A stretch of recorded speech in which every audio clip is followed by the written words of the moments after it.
you are not doing cold outreach, then you are limiting your business's potential, and I want to tell you why. So I'm going to give you some tips to getting started with cold outreach so that you can hit 10K months, because trust me, I have had clients who have built their whole business on cold outreach, which sounds a bit crazy considering a lot of people are just shying away from it. Everything online is saying go to a warm audience, follow up with warm leads, follow up with warm traffic. But actually there are so many ways that we can make cold outreach more comfortable, more natural, and also just work for our business. So let me get into some tips. Firstly, I just want to call out why you're not doing cold outreach, and I completely get it because I am the same. Cold outreach feels disgusting. Like, it feels sleazy, it feels like you're bothering people, it feels like it's not natural. You pretty much know you are going to get rejected. That is a fact, because when we do cold outreach and they're not warm, we know it is probably going to be a no from X% of people. I don't know what the statistic is around cold. It's a very small percentage that are actually ready to buy. Just the mindset problem of doing cold outreach and realizing that if I send this email, if I make this phone call, if I send this message, the answer is likely going to be no. That's a bit of our problem for our mind, because what we know when we're running a business is we already have imposter syndrome, and we already have self-doubt and mental health struggles, and we always kind of wonder whether it's actually going to work out no matter what level we're at. So we don't want to get rejected, and a lot of us also have some rejection trauma as well, which means we just don't want to get rejected, period. And we don't want to put ourselves out there and make it even more likely that we will get rejected. There's a huge mindset problem with cold outreach, and we can overcome this because cold outreach is a numbers game, and if you do it, you will get sales eventually. Lots of businesses are built like this, and lots of people teach it because it does actually work. But the problem is you need high volume so that you do get the sales. Whereas obviously if you go for warm outreach, you need smaller volume and you can still make sales. But that doesn't mean we should rule it out. So how do we get comfortable with cold outreach? Well, firstly, we have to accept that it is a numbers game first. So if you're going to go for it, then I want you to think, okay, if I send X amount of emails, messages, DMs, whatever it is, a small percentage are ready to buy and will come back, but I need to work out what that number is. It could be 10, it could be 100, and you need to be prepared to find out what that number is and see what your conversion rate can be from cold outreach. It doesn't have to be that difficult, because I do know some clients who are very targeted with their cold outreach. So I have some social media managers who look at new businesses in their area and then just contact those new businesses. The benefit of doing this and doing your research, doing your homework, finding out what businesses are more likely to sign up with you, is that you don't have to go for the higher volume. The second thing is make sure that you do your research, and if you want to target new businesses, if that's in your niche, or if you want to target a certain type of ideal client because they're more likely to buy, maybe they're at a certain stage in their journey, or maybe there's something driving them right now that makes them more likely to work with you, then do your homework so that your outreach is way more targeted and likely to be more successful. And like I said, I've got clients who just do that, and that has enabled them to go straight to 5K months really quickly. Now, I want to give a special mention to social media managers right now, because the thing about social media management is that it is very busy online, and the problem with this is that you get drowned out by a sea of competition. So you really have to be good at standing out and doing lots of outreach. Whereas if you are doing cold outreach and you're getting in touch with local businesses,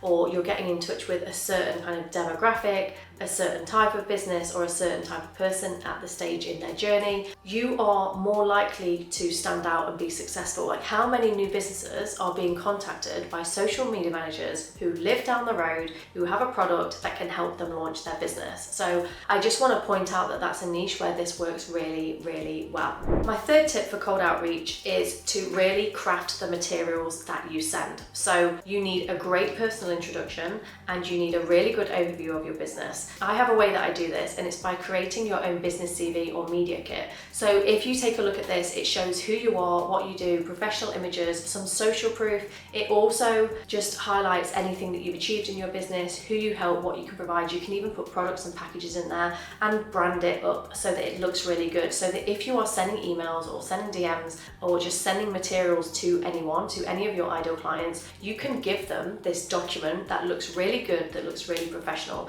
So it's not just this kind of boring typed out email that everyone sends that says, I can help you do this, I can help you achieve this. It's actually like, look at this. so that when they want to work with you, they think they're going to get exactly the same service, and they will, because you look professional, right? So that's the next thing. Make sure that what you send out is really high quality and really professional, so that you do stand out in case more people are cold outreaching to the same audience. Now, number 4 is really, really important, and that's social proof. Now, with your cold outreach, you have to include results, case studies, or social proof, because these clients of yours, they want to know that you're going to get the result that they want to create. So if you can include things like links to videos or certain testimonials from other clients that they might know, or if you can put it into that business CV, or maybe you have Trustpilot or Google reviews or something like that, make sure that you include that social proof with the specific result that you helped them achieve. So whether it's financial or data or something else, make sure that that result is in there and that it is tailored to the business that you are doing cold outreach for.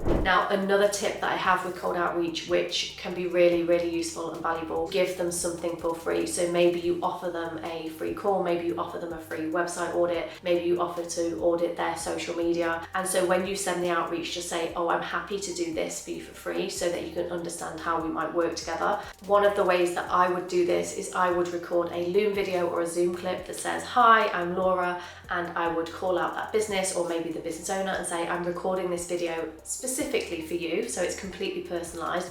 I've got some tips for your website, or I've got some tips for your business, I've got some tips for your social media, I've got some tips based on kind of your copywriting or marketing materials or branding or whatever it is. Just say, these are the 3 things that I would do to elevate your brand, and actually I am taking on new customers. I have a product that might work for you. If you're interested, happy to get on a call, absolutely no strings attached, just to give you some free advice and see how we might work together in future. And I would make it really personalized so that they feel special and so that they are more likely to work with you. The fundamental thing that I want you to know about cold outreach is that it does work. It's just a numbers game. Number 2, we have to be resilient in terms of making sure that we send out enough of that cold outreach for something to come back to us. We have to look professional. We have to include social proof. We have to kind of personalize it. There's no point just doing a mail shot to everybody. I mean, you probably will get something back. You just want to give yourself the best chances of success, because cold outreach is time consuming, but also it is not dead. And some people don't mind being sold to. So this kind of limiting belief that we all have, that people don't want to be sold to, is not true. If someone came along today and said, oh, by the way, I am an BA, graphic designer, or whatever it is I'm currently looking for, I'd be like, yeah, okay, let's set up a call, because I'm ready to buy that certain product and people will be ready to buy. So we just have to get out there and kind of pound the streets until we make that sale to know that it'll work for us. I know it's scary. I know it fills people with the fear. I know it doesn't feel very nice. However, if you are struggling, my last tip is to tune into why you are doing this. If you knew for a fact that you could send 100 personalized emails and you would get a 3K client back, would you do it? Of course you would, because you would know that that money's coming back and you would feel good about it. And all the people that said no would be irrelevant, because that one client worth 3K would mean everything to you. And that's the way I want you to look at it. I want you to realize that actually cold outreach works. It could be the difference between you hitting your kind of first client, your 5K month, your 10K month, your 20K month, wherever you're at. This is a new source of traffic for you, which really, really works. Now, if you are looking to increase your sales, increase your happiness, and boost your well-being in the next 60 days, then don't forget to head to the comments and book a call with me. It's completely free, and I will spend 45 minutes with you looking at your business, looking at your strategy, and telling you a little bit more about how I can help.